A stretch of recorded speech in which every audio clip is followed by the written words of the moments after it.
살아계신 하나님 말씀은 구약성경 이사야 57장 19절 한 절 보겠습니다. 이사야 57장 19절입니다. 구약성경책 1037쪽 되겠습니다.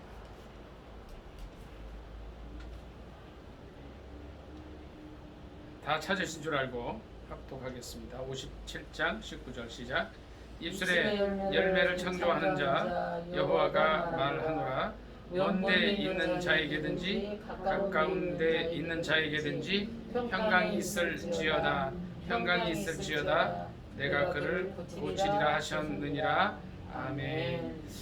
이 말씀을 본문으로 해서 입술에 열매를 창조하는 자라는 제목으로 함께 은혜 나누기를 원합니다. 제목이 뭐라고요? 입술에 열매를 창조하시는 자 하나님이시죠. 입술에 열매를 창조하시는 하나님. 우리 주님께서 어떠한 분이신가 하는 것은 우리가 잘 알고 있습니다. 창조주 하나님이신데 이사야 57장에서는 입술에 열매를 창조하시는 그런 분이시라고 우리에게 언급을 해주고 있습니다. 근데 그 입술의 열매가 어떤 것이냐면 19절 하반절에 있는 말씀대로 먼 데 있는 자에게든지 가까운 데 있는 자에게든지 평강이 있을지어다. 평강이 있을지어다. 내가 그를 고치리라고 말씀하시는 줄 믿습니다. 그런데 20절 21절에는 이런 말씀이 있습니다. 20절 21절 같이 있습니다. 시작. 그러나 악인은 평온함을 얻지 못하고 그물이 진흙과 더러운 것을 늘 솟구쳐내는 요동하는 바다와 같으니라. 하나님의 말씀에 악인에게는 평강이 없다 하셨느니라. 아멘. 그러니까 입술의 열매를 창조하시는 하나님께서 평강이 있을지어다 말씀을 하신다. 그리고 그를 고쳐주시라 하였지만은 악인은 요동하는 바다 물결처럼 평강이 없다고 말씀하고 계신 줄 믿습니다. 그러면 이제 의인이 어떠한 사람들이 의인이냐 하면 57장 15절에 보면 14절 15절을 같이 읽겠습니다. 시작. 그가 말하기를 도두어 길을 수축하여 내 백성의 길에서 거치는 것을 제하여 버리라. 지극히 존귀하며 영원히 거하시며 거룩하다 이름하는 이가 이와 같이 말씀하시되 내가 높고 거룩한 곳에 있으며 또한 통회하고 마음이 겸손한 자와 함께 있나니 이는 겸손한 자의 영을 소생시키며 통회하는 자의 마음을 소생시키려 함이라. 아멘. 그러니까 주님께서는 이제 어떻게 하실 거냐면 겸손한 자의 영을 소생시켜 주시고 통회하는 자의 마음을 소생시켜 주신다.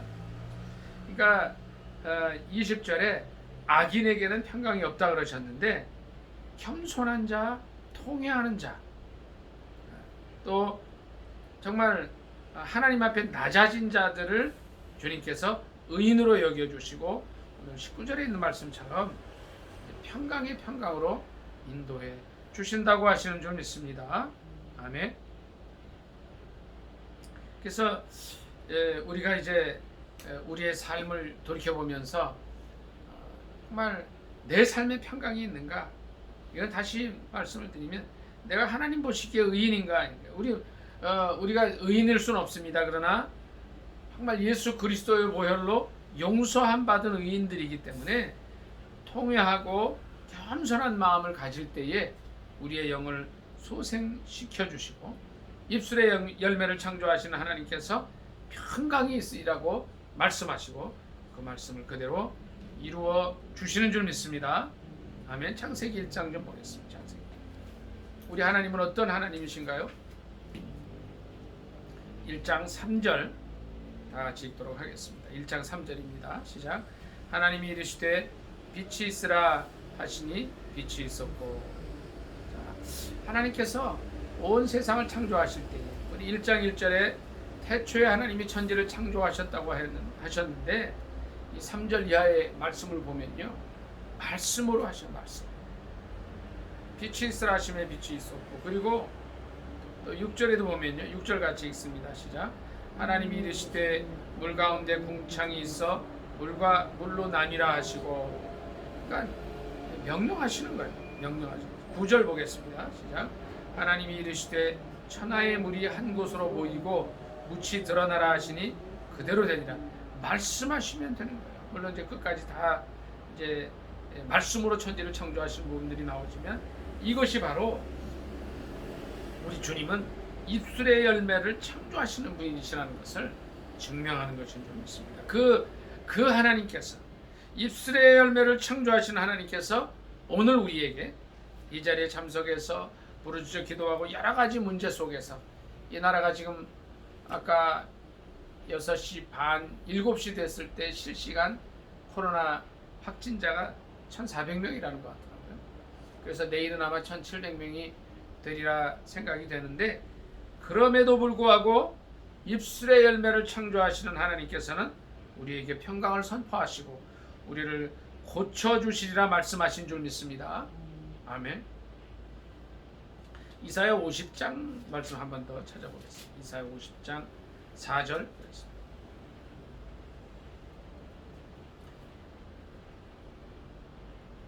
구약성경책 1030페이지입니다. 이사야 50장 4절 같이 읽습니다. 시작. 주 여호와께서 학자들의 혀를 내게 주사 나로 곤고한 자를 말로 어떻게 도와줄 줄을 알게 하시고 아침마다 깨우치시되 나의 귀를 깨우치사 학자들같이 알아듣게 하시도다. 5절이요. 주 여호와께서 나의 귀를 여셨으므로 내가 거역하지도 아니하며 뒤로 물러가지도 아니하며. 아멘. 그러니까 이 이사야 50장 4절에서는 이사야가 이제 그런 고백을 하죠. 주님께서 학자들의 혀를 내게 주셨다. 그러니까 학자들의 혀를 주신 이유가 뭐냐면 곤고한 자를 어떻게 말로 도와줄 것을 알게 하시고, 그리고 아침마다 깨우치시되 귀를 깨우쳐 주셔서 학자들같이 알아듣게 하시는 거죠. 그러니까 우리의 기도가 뭐가 되냐면요, 학자들의 혀를 주셔서 곤고한 자들을 위로할 수 있게 해달라고 하는 것이 우리의 기도 제목이 되어야 될 줄 믿습니다. 아멘. 아울러 또 학자들처럼 알아듣게 해달라는 거예요. 이번에 제가 이제 이 대학에서 강의할 일이 있어서, 학생은 그렇게 많지 않습니다만 열심히 이제 강의를 준비하고, 이제 뇌에 대해서 저는 평소 뇌가 굉장히 궁금했는데 가르치려니까 또 굉장히 공부를 또 많이 하게 되더라고요. 그런데 우리 뇌의 이 부분에 이제 이번에 새롭게 안 사실이에요. 전부터 뭐 다 알려진 것들이지만 강의를 준비하면서 봤는데 이 축두엽이라는 거죠. 이 왼쪽에 언어 영역이 있는데, 이 앞쪽에 이제 브로카 영역이라는 게 있고요.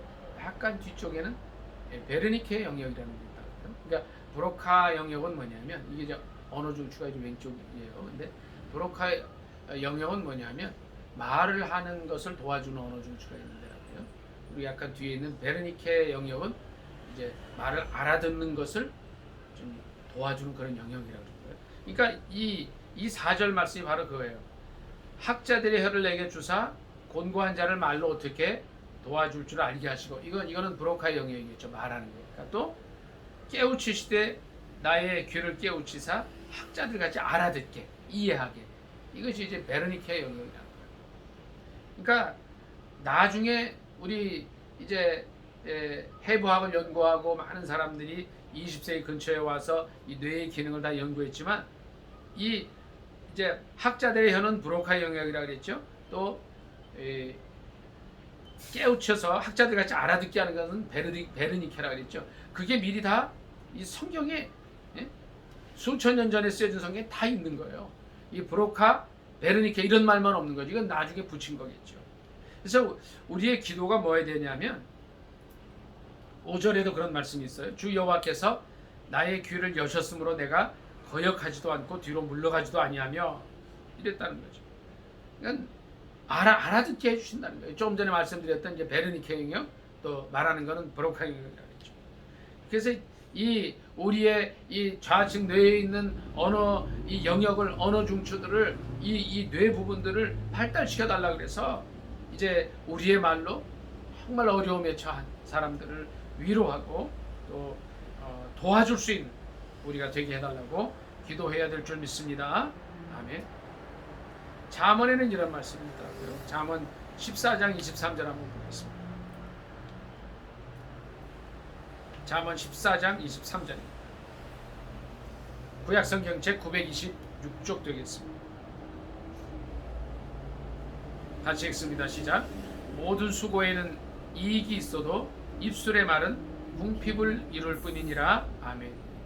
그러니까 입술의 말을 조심해야 된다는 거예요. 우리가 땀 흘려 일하면은 많은 걸 소득을 얻을 수가 있어요. 그런데 말은 잘못하게 되면 궁핍을 이룬다 그랬는데 그 이유들을 찾아보겠습니다. 야고보서 5장에서 그 말씀들 한번 더 찾아보도록 하겠습니다.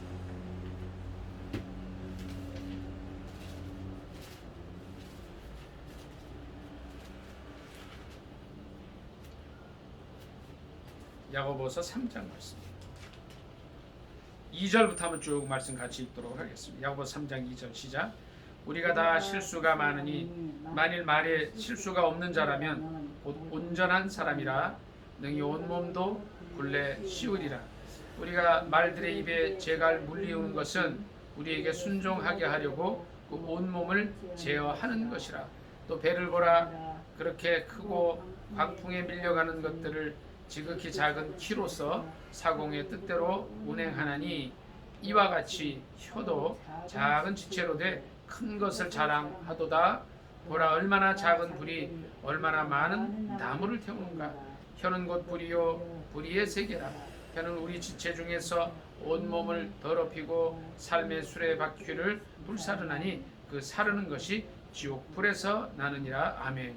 혀가 그만큼 중요하다는 거죠. 잠언 14장 23절에 있는 말씀대로 모든 수고에는 이익이 있지만 혀는 그렇지 않다는 게, 잘못 혀를 놀리게 되면 이제 궁핍을 이루게 된다는 거예요. 그래서 그 말씀을 이어받아서 야고보는 그런 말씀을 우리에게 주고 있습니다. 말에 실수가 없는 자라면 온전한 사람인데 능히 온 몸도 굴레 씌우리라고 했습니다. 그래서 우리의 혀를 어떻게 활용을 해서 이사야 50장 4절에 있는 말씀처럼, 아까 뭐였죠? 이사야 50장 4절에 어떤 말씀이었죠? 예, 학자의 혀를 주셔서 이제 곤고한 자들 위로할 수 있게 해달라고. 이것이 저와 여러분의 오늘 밤의 기도 제목이 되어야 될 줄 믿습니다. 아멘. 학자들의 혀를 주셔서 우리가 정말 이 혀로서 온 생을 불태우기도 하고, 또 작은 키가 온 이 큰 배의 방향을 정하는 것처럼 우리가 한 말이 결국은 우리를 삼킨다는 거죠. 그러니까 평소에 우리가 어떤 말을 해야 되겠냐는 겁니다. 학자들의 혀를 주셔서 위로하는 말을 할 수 있어야 된다. 또 학자들의 귀를 달라는 거예요. 아까 말씀드렸죠? 이 말을 하는 그 이제 영역이 뭐라 그랬죠? 브로카 영역이라고. 또 말을 이해하는 영역을 베르니케 영역이라고. 이 브로카의 영역과 베르니케 영역을 이제 개발시켜 주셔서 곤고한 자를 정말 합당한 말로 위로할 수 있게 해달라고 하는 것이 우리의 기도 제목이 되어야 될 것입니다. 그러니까 잘 말할 수도 있어야 되고, 또 알아들을 수도 있어야 된다는 겁니다.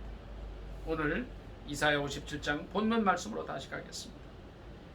19절에 있는 말씀처럼 입술의 열매를 창조하시는 하나님, 그분이 말씀하시는데 멀리 있는 자에게든지 가까운 데 있는 자에게든지 평강이 있으리라 말씀하시고, 그를 고치리라 말씀하시는데, 이것은 주님께서 이제 악인들에게 주시는 말씀이 아니라 통회하고 겸손한 자의 겸손한 마음을 가지고 있는 자를 이렇게 하시겠다는 거예요. 우리가 온 세상을 말씀으로 창조하신 하나님을 믿는, 예수 그리스도를 믿는 자녀들인 이상은 우리의 입술의 열매도 이런 아름다운 열매가 맺어져야 될 줄 믿습니다. 우리 오늘 50장 이사야 50장 4절에 있는데요. 우리가 이제 오늘 이후에 또 한 주간 동안 만나는 많은 사람들에게 곤고한 자를 그들을 위로할 수 있도록 하기 위해서 학자의 혀를 달라고 기도하고 학자들의 귀를 주셔서 잘 깨닫게 해달라. 브로카의 영역, 베르니케의 영역이 잘 발달돼서 주님께서 이 땅에 우리에게 남겨주신 그 일들, 어떤 일이라고 그랬어요? 입술의 열매를 창조하는 거예요. 입술을 통해서 평강을 선포하고 많은 상처받았던 이들을 고쳐주는 일들, 주님께서 하시기를 원하시는데 우리를 통해서 할 수 있도록 열어드려야 될 줄 믿습니다. 아멘. 57장 19절 말씀 읽고 오늘 말씀 마치도록 하겠습니다. 57장 19절 시작. 입술의 열매를 창조하는 자 여호와가 말하노라. 먼데 있는 자에게든지 가까운 데 있는 자에게든지 평강이 있을지어다 내가 그를 고치리라 하셨느니라. 아멘. 우리 말씀 생각하면서 특별히 이사야 50장 4절 말씀처럼 학자의 혀와 학자의 귀를 달라고, 그래서 곤고한 자를 위로할 수 있게 달라고 주여 두 번의 주 간절히 기도하겠습니다. 주여 주여